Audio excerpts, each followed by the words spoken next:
So the big news from this weekend, Die Hard 5. It's 5, right? Yeah, Die Hard 5 came out, and it hit the top spot, but just narrowly beating Identity Thief and Safe Haven. 2013, you've had 4 big action films open. The Last Stand, The Bullet to the Head, Parker, and now Good Day to Die Hard. Now, Good Day to Die Hard has actually done well. Well, I think ultimately Die Hard 5 is not doing well. I mean, because it opened up at $25 million, and I think it's going to fall quick because it's not a good movie. It's not.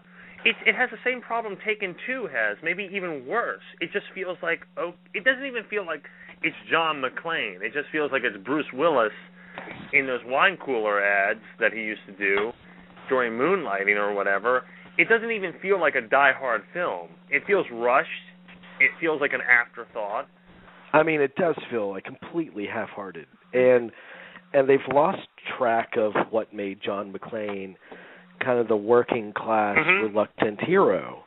I mean, that was the appeal of John McClane, and as amazing as some of those situations are in the first, well, at least for me, the first and the third movies, which are my 2 favorites of the series. I think the third one may be my favorite, actually. But it was never completely unbelievable, and he got the hell beaten out of him. I mean, he was shredded by the end of Part 3. This one is so completely cartoony and CGI'd up. To the point. I mean, the CGI in this thing, especially at the climax, is ridiculous.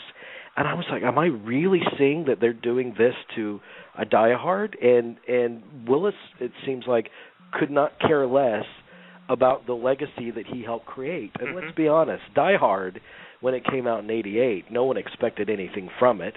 It starred a TV actor, right? And it was this an action movie in an office building. But what Die Hard did was it kind of re-energized the action genre. And a lot of people took that John McClane Die Hard blueprint and tried to run with it. Yeah. People were getting tired of the steroid-injected Stallone and Schwarzenegger, and here was like a kind of a real-world action hero. I couldn't agree more. I think couldn't be further from this. That's what I don't get. Die Hard. The thing once we get to Chernobyl, I mean, all suspension of disbelief is just thrown out the reality is thrown out the window. And that's a good point to bring up. He got beaten up. He was human. He was mortal. He was not like Schwarzenegger or Stallone. He was a down-to-earth. He was, as David Ansen said about Die Hard 2, he was a blue-collar James Bond. Right. And there's actually that line that he says about his son, which I thought would have been more apt for him. You're the 007 of Plainfield, New Jersey, or whatever. In the trailer, you think, he's talking about himself, but no, he's actually talking about his son, and that felt tacked on. The whole relationship completely. That whole heart-to-heart that they have, like 3/4 of the way through by the trunk of the car. It's like awful. It's too late for that, man. Yeah. I mean, you can't save this with sentimentality now. I mean, the whole thing is so fake and false. It's just ridiculous. And the villain isn't in any way memorable. The action, there's so much kind of close-up blurriness in a lot of the action scenes. I mean, a couple of the stunts are fine, especially in that car chase. But I didn't like the way it was shot. It looked like a second-rate director, John Moore, who did what, From Paris with Love, and what else did he do? No, didn't John Moore, he does the remakes, the Omen and Flight of the Phoenix remakes, and is that him? I thought he did that John Travolta movie, From Paris with Love. Oh, I think From Paris with Love, that's one of the Luc Besson's guys? That's a French. Oh, okay. Yeah, okay. I think this is the remake guy, Flight of the Phoenix and the Omen, I think. Well, after that fourth Die Hard, that should have been an Omen, not to make another one. Yeah, I mean that one at least had a decent premise, with Behind Enemy Lines, John Moore did. Behind Enemy Lines. Well, there you go. Let's make Owen Wilson an action star. That turned out really well. But my thing is this. You have this. You have Taken 2. Did Stallone Schwarzenegger, now even Willis. And it's a shame about Willis is because he is, I think, better than those guys. He does something like Looper or Moonrise, especially Moonrise Kingdom. And in over the years, he's proven like 12 Monkeys or Pulp Fiction or Nobody's Fool. He's a really great actor. And plus, I like him in Red. Red was, and I'm really looking forward to Red 2. Oh, God, so, I wish Red 2 was showing instead of this. I was really hoping. Is Helen Mirren going to show up? Is Helen Mirren going to show up? And no, of course she doesn't. But, you know, do these guys not understand? And I think this maybe even goes for Jason Statham as well, who I like a lot, actually. And I don't think Parker's a bad movie, but it's not really a great movie either. It's just sort of there. Do these guys not understand in the Expendables movies that the reason it works is because they're making fun of themselves?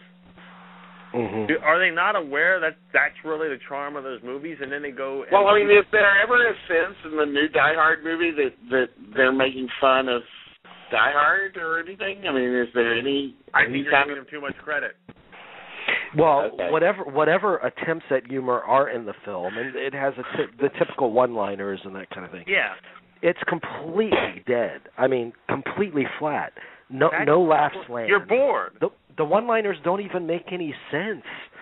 You know, how many times can he say, "I'm on vacation"? Oh, I know. And, oh my God. I mean, they're so tired. It really, really is. I mean, I wish that McTiernan had already served his prison sentence, so he could have been the one directing this one. I predict that he knows how bad this movie is, Bruce Willis. I predict he'll do a sixth one, and maybe he'll wait until McTiernan gets out of prison and try to convince McTiernan to come back with it. And maybe he'll have one of those bracelets on that tracks where you are, and John McTiernan will on the set, and he can come out of prison to make it.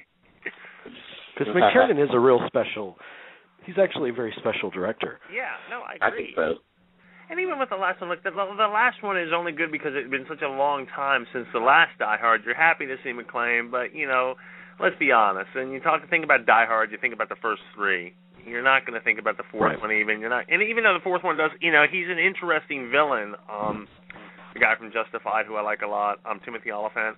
I mean, it's an interesting premise. Don't get me wrong. I think actually the premise is interesting. You actually feel there is a sense of danger. Here you feel no danger, none whatsoever. There's not. Well, if anyone that thought that the fourth one was bad, and a lot of people do, watch this one. And you'll start to like the fourth one a lot more. Oh, you'll think it's the best movie ever made. And actually, in terms of villains, you can't beat Alan Rickman. But McTiernan was smart enough when he came back for the third one to cast Jeremy Irons, and that was delicious as well to have Jeremy Irons in there.